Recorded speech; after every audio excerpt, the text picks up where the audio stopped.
Petrol diesel के दाम में लगातार बढ़ोतरी जारी है। आज 9 दिन में 8वीं बार पेट्रोल और डीजल के दामों में बढ़ोतरी की गई। आज फिर तेल के दाम में 80 पैसे का इजाफा हुआ है। दिल्ली में पेट्रोल 100 रुपए प्रति लीटर के पार पहुंच गया है। दिल्ली में पेट्रोल के दाम 101 रुपए को पार कर गए हैं। इसी तरह डीजल भी दिल्ली में 92 रुपए 27 पैसे प्रति लीटर हो गया है। दोनों में आज 80 पैसे की बढ़ोतरी की गई है। मुंबई में दाम और ज्यादा हो गए हैं। मुंबई में पेट्रोल का ताजा दाम 115 रुपए 88 पैसे और डीजल का दाम भी 100 रुपए को पार कर गया है। चेन्नई में पेट्रोल का दाम अब 106 रुपए 69 पैसे हो गया है। चेन्नई में 75 पैसे की बढ़ोतरी की गई है। डीजल चेन्नई में अब 76 पैसे की बढ़ोतरी के साथ 96 रुपए 76 पैसे हो गए हैं।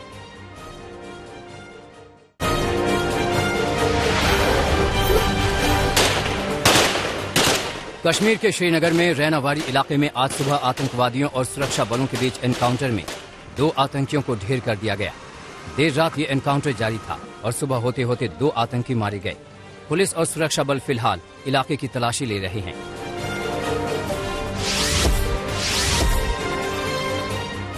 ममता बनर्जी के भतीजे की पत्नी और बहन को आज ईडी ने समन जारी करके पेश होने को कहा है। मामला खनन घोटाले से जुड़ा है। ईडी ने कथित तौर पर पाया था कि अभिषेक बनर्जी और उनके परिवार के साथ संबंध रखने वाली 2 कंपनियां leaps and bound private limited और leaps and bound management services LLP को लगभग 4 करोड़ 37 लाख रुपए प्रोटेक्शन फंड के तौर पर मिले थे। ये पैसा एक कंस्ट्रक्शन कंपनी के जरिए उन आरोपियों ने दिए थे जिनकी कोयला तस्करी मामले में जांच चल रही है।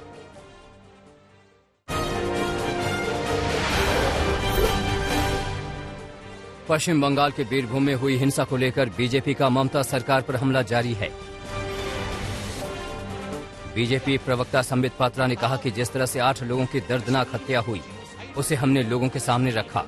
बीरभूम मामले की जांच CBI को सौंपे जाने से ममता बनर्जी हताश हैं। TMC विधायक नरेंद्र नाथ चक्रवर्ती के धमकी भरे बयान को लेकर भी बीजेपी ने ममता बनर्जी पर हमला बोला। संबित पात्रा ने कहा कि TMC के विधायक ने बीजेपी के समर्थकों को धमकाया है। अगर बीजेपी के विधायक ने इस तरह का बयान दिया होता तो विपक्ष हंगामा कर देता। ये पहली बार नहीं है, पहले भी इस तरह के बयान दिए गए हैं।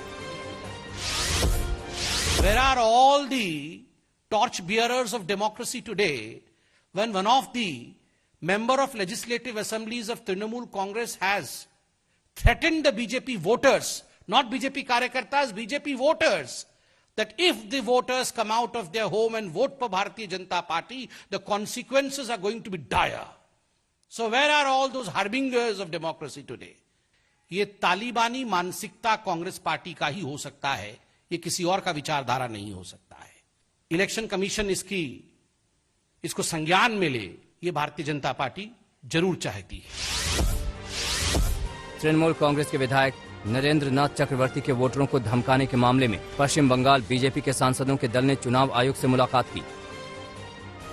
बंगाल बीजेपी के प्रदेश अध्यक्ष सुकांता मजूमदार समेत अन्य नेताओं ने केंद्रीय चुनाव आयोग को इसे लेकर ज्ञापन भी दिया है।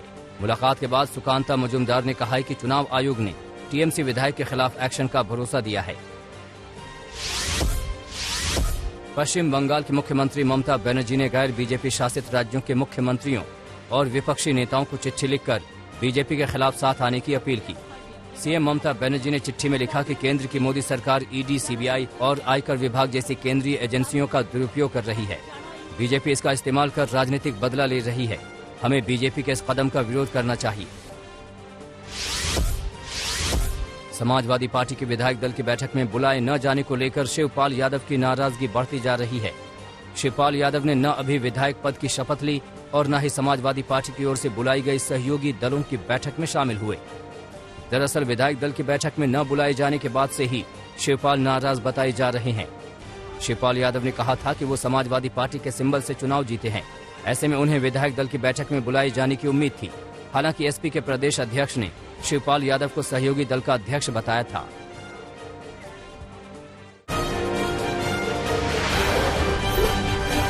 दिल्ली में कश्मीरी शिक्षकों के मुद्दे पर बीजेपी और आम आदमी पार्टी आमने सामने आ गई है। आप नेता आतिशी ने कहा कि जब कश्मीरी शिक्षक केजरीवाल के पास आए तो दिल्ली सरकार ने उन्हें पक्का करने का फैसला किया। हाईकोर्ट में इस बात की जानकारी दी गई, लेकिन उपराज्यपाल ने एक नोट लिखा कि ये सर्विस का मैटर है। दिल्ली सरकार को इस पर हस्तक्षेप का अधिकार नहीं है।